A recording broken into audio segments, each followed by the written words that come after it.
అందరికీ హాయ్ అండి. Welcome to my YouTube channel MR edu teachings. మనం స్పోకెన్ ఇంగ్లీష్ సిరీస్‌లో భాగంగా లాస్ట్ క్లాస్‌లో యాడ్‌వర్బ్ గురించి మనం చూసామండి. సో, ఈరోజు మనం ప్రిపోజిషన్ గురించి చూద్దాం. సో, ఏంటా ప్రిపోజిషన్ అంటే ఆ పేరులో ఉంది. ప్రి అంటే ముందు అని. పొజిషన్ అంటే పొజిషన్ చేయబడింది లేదా ప్లేస్ చేయబడిందని. ప్లేస్ చేయబడింది. అంటే దేని ముందు ప్లేస్ చేయబడింది? అంటే నౌన్ నౌన్ లేదా ప్రొనౌన్‌కి ముందు ఉండి ఏం చేస్తదంటే ఆహ్, ఈ నౌన్ ఈ నౌన్‌కి అలాగే ఆ సెంటెన్స్‌లో ఉన్న వేరొక వర్డ్‌కి సో, వేరొక వర్డ్‌తో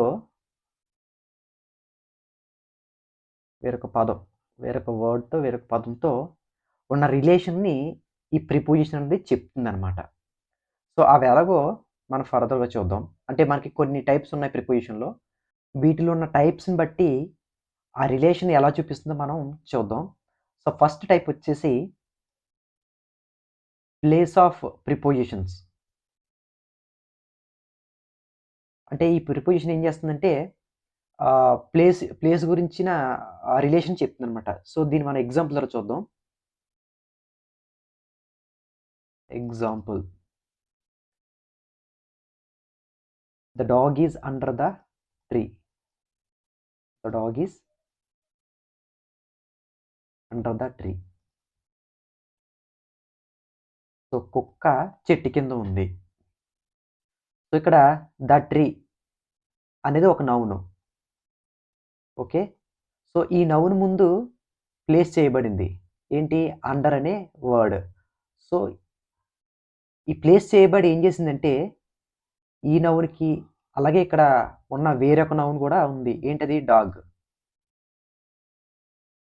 సో, ఈ నౌన్‌కి, అలాగే డాగ్ అనే నౌన్‌కి, అలాగే ట్రీ అనే నౌన్‌కి ఒక రిలేషన్ ఏర్పాటు చేసిందనమాట. ఏంటి?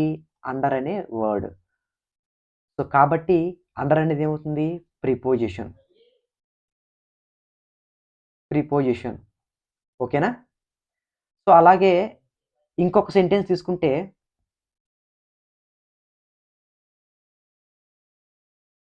వి are in the ground. We are in the ground.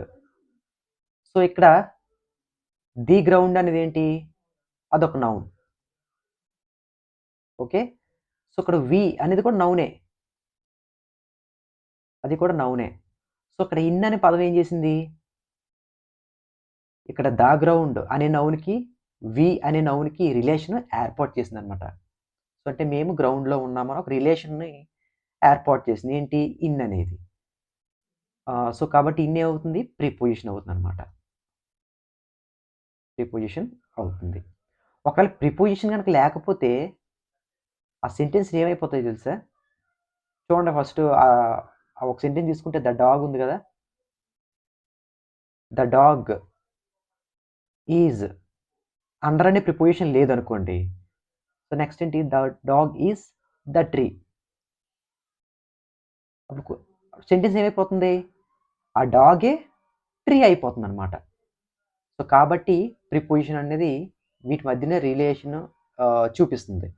So, లేకపోతే గనక ఇలాగ మీనింగ్ మారిపోతుందనమాట రాంగ్‌గాన. ఓకేనా? సో, మీకు అర్థమైందనుకుంటున్నాను. సో, నెక్స్ట్ టైప్ చూద్దాం. Second type.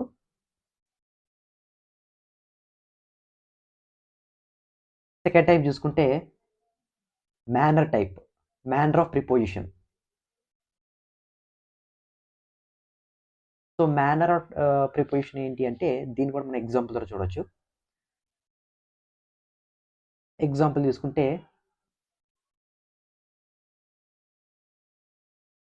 షీ ఈజ్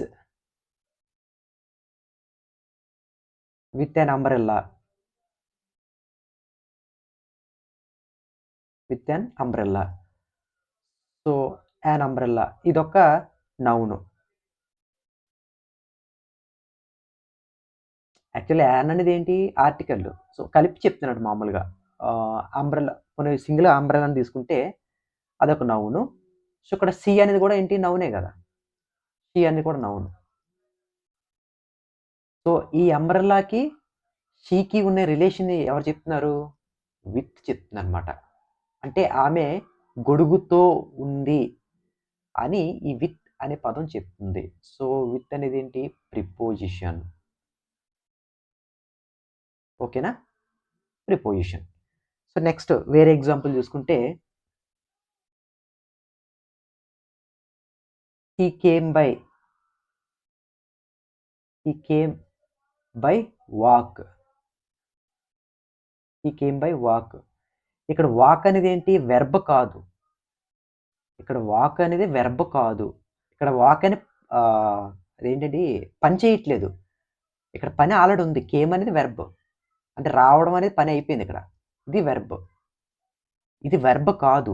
ఇదేంటి నౌన్ ఇది. ఇది నడవడం అని కాదు.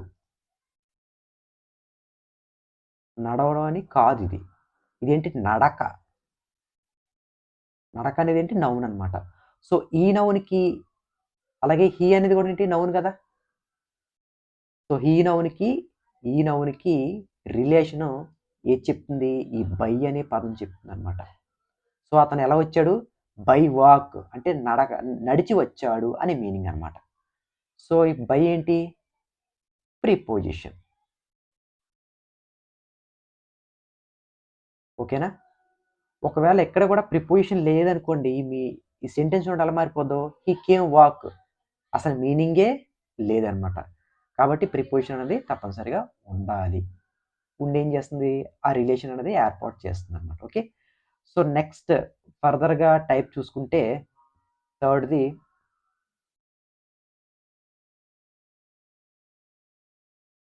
Time of preposition. సో ఈ ప్రిపోజిషన్ ఏం చెప్తుంది అంటే టైం చూపిస్తుందనమాట. సో దీన్ని మనం ఎగ్జాంపుల్ ద్వారా చూద్దాం. ఎలా టైం చూపిస్తుందనేది. ఎగ్జాంపుల్ తీసుకుంటే I was Born on Monday. On Monday. So నేను సోమవారం రోజు పుట్టాను అని మీనింగ్ కదా! ఇక్కడ చూడండి మండే అనేది ఏంటి టైం రిలేటెడ్ కదా! సో ఇదొక నౌను. ఎందుకు నౌన్ అయింది?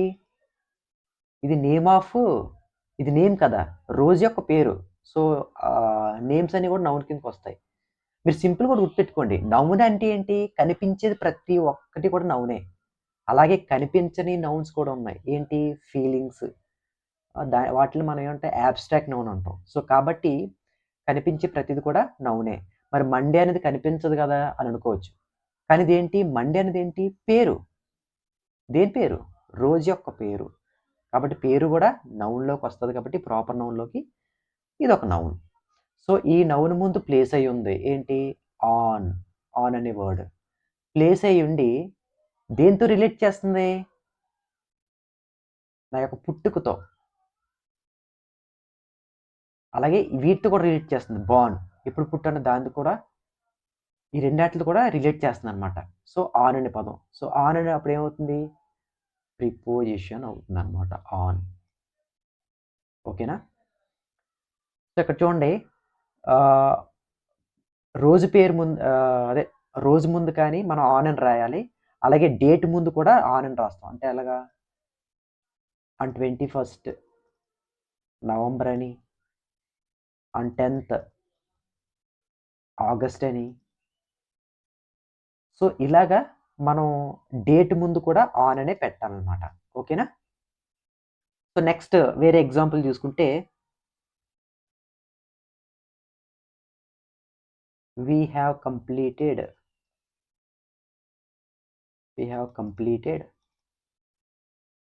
our degree in 2016. Okay. So ఇక్కడ 2016 అంటే ఏంటి? ఇది కూడా నౌనే. న్యూమరిక్ వాల్యూలోనే నౌన్ ఇది. సో దీని ముందు ప్లేస్ అయ్యి ఉంది. ఏంటి? ఇన్ అనే వర్డ్. అది ప్లేస్ అయ్యుండి ఇదే సెంటెన్స్లో ఉన్న కంప్లీషన్ గురించి మాట్లాడుతుంది. అంటే ఎప్పుడు కంప్లీట్ అయిందో ఆ రిలేషన్ని ఈ ఈర్ అనేది ఈ రెండాట్ల మధ్యన ఈ రిలేషన్ కలుపుతుంది ఏంటి, ఇన్ అనేది అనమాట. సో కాబట్టి ఇన్ ఏమవుతుంది, ప్రిపోజిషన్ అవుతుంది. ఓకేనా. సో ఇయర్కి ముందు ఇన్ వస్తుంది, అలాగే మంత్కి ముందు కూడా ఇన్ వస్తుంది.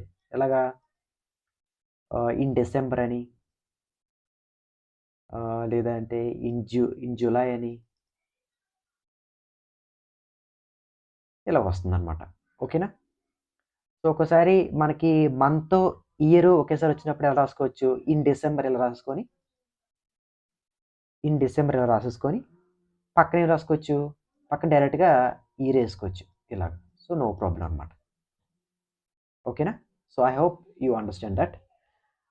నెక్స్ట్ టైప్ చూద్దాం. సో నెక్స్ట్ టైప్ ఏంటి అంటే direction of preposition.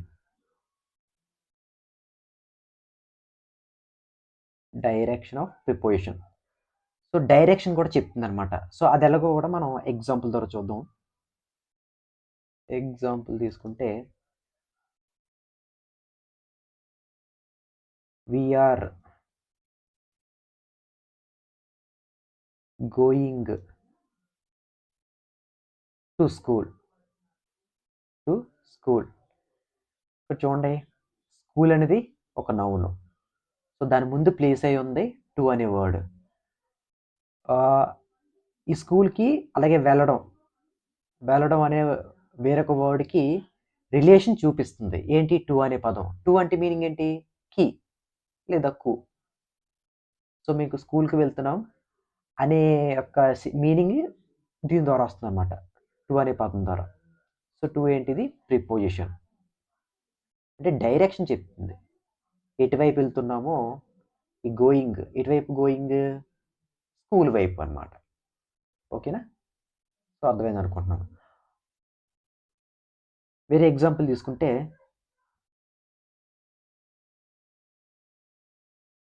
I came from Narsipatnam.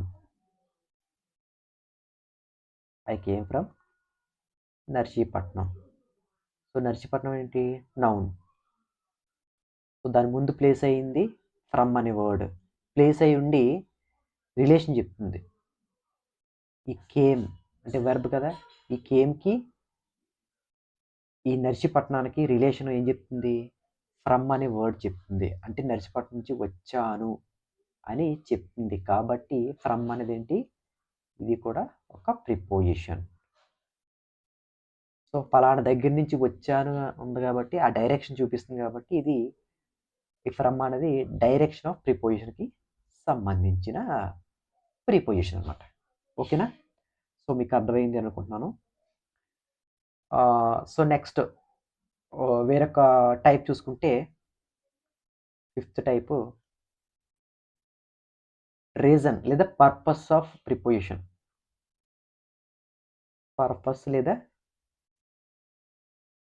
Reason of preposition. Example చూసుకుంటే this gift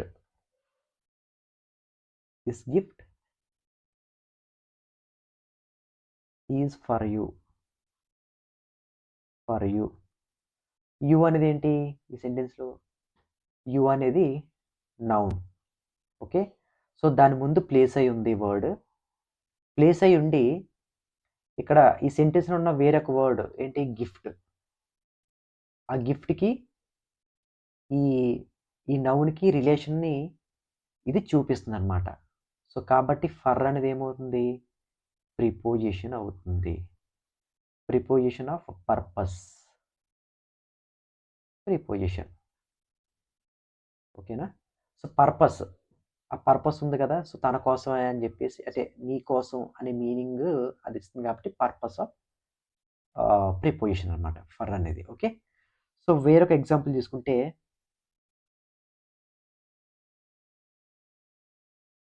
match was cancelled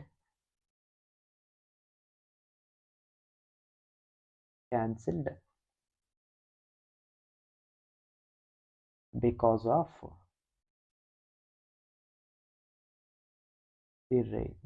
rain.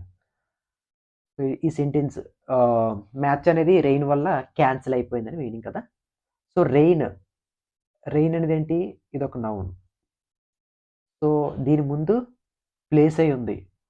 Place అయ్యి ఒక ఆఫ్ మాత్రమే కాదు, బికాజ్ కూడా, బికాజ్ ఆఫ్ రెండు కలిపి ఒక మీనింగ్ వస్తుంది అనమాట. సో ప్లేస్ అయి ఉండి అదే సెంటెన్స్లో ఉన్న వేరొక వర్డ్ ఏంటిది, క్యాన్సిల్డ్. దానికి ఈ రెయిన్కి ఉన్న సంబంధాన్ని ఈ బికాజ్ ఆఫ్ అనే వర్డ్ చూపిస్తుంది అనమాట.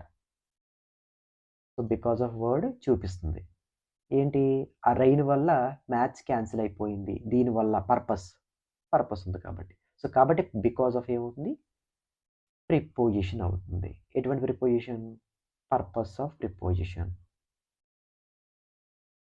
బికాజ్ ఆఫ్ కానీ, డ్యూ టు కానీ, ఫర్ కానీ, అలాగే ఆన్ అకౌంట్ ఆఫ్. సో ఇటువంటివి చాలా ప్రిపోజిషన్స్ ఉన్నాయి. సో అవన్నీ మనకి ఇంకా ఫర్దర్గా చాలా టైప్స్ ఉన్నాయి. అవన్నీ కూడా నేను నోట్స్ ఇస్తున్నాను. సో క్లాస్ యొక్క లెంత్ ఎక్కువైపోతుంది కాబట్టి ఐఎమ్ స్టాపింగ్ హియర్.